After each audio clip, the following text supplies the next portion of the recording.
Is there other studies of this nature that you foresee enabling that same kind of positive impact, whether it's MDMA for other things like treating addiction, or maybe it's psilocybin for other conditions? Is there something else that's promising? Yeah, I think that what we've discovered, I don't think is unique to MDMA. So it's MDMA-assisted psychotherapy. MDMA is ideal for PTSD. Maybe it won't work as well for OCD or other things. It was very strategic why we chose MDMA and why we chose PTSD. But I don't think that the results that we've got are so unique to MDMA-assisted therapy. I think that psilocybin-assisted therapy is going to be great for people with life-threatening illnesses, cancer, who are anxious about dying. It looks like it's really good in the treatment of addiction. Again, these are in combination with sort of the psilocybin. Tobacco was cognitive behavioral therapy with psilocybin. I think that it's going to be a little bit more difficult, psilocybin for depression. I don't know if it'll be quite as good. There are some biological aspects sometimes to depression, but I think that there'll be really good results for psilocybin for depression. I think it'll be approved. It's considered a breakthrough therapy by the FDA.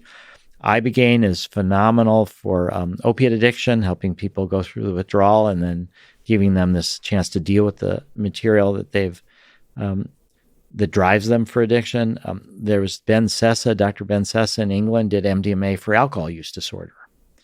And that was really great, the results he got. And it's the case that he ended up basically treating people for trauma. It's the trauma that people run, the emotional challenges that people run from into quieting that pain through drug addiction or alcoholism.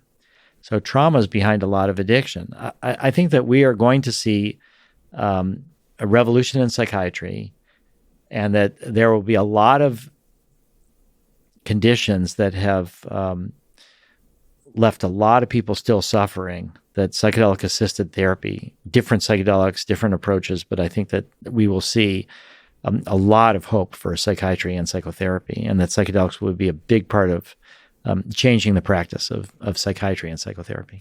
Yeah, this is really, to me, fascinating. So I actually, when I was younger, for the longest time, wanted to be a psychiatrist. So I was excited by psychotherapy, but then I, perhaps incorrectly, maybe you can correct me, but became more and more cynical because it felt like it was more about prescribing drugs than psychotherapy. I'm not going to correct you. Right now, there is a crisis in psychiatry, that there are so many psychiatrists that are so fed up because they have been pharmaceuticalized. Yes. They meet people for 15 minutes. They adjust their medications. This is the way they make the most money. Yeah. But they've lost the art of talking to people. Yes.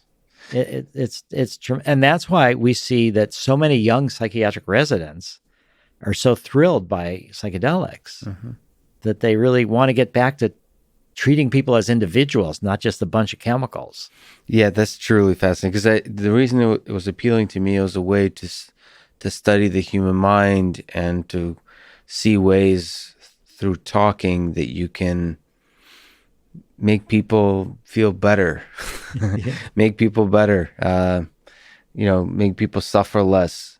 And that was really exciting at the time. I ended up then going to AI because then I can understand the mind from that angle. But it's exciting that could be also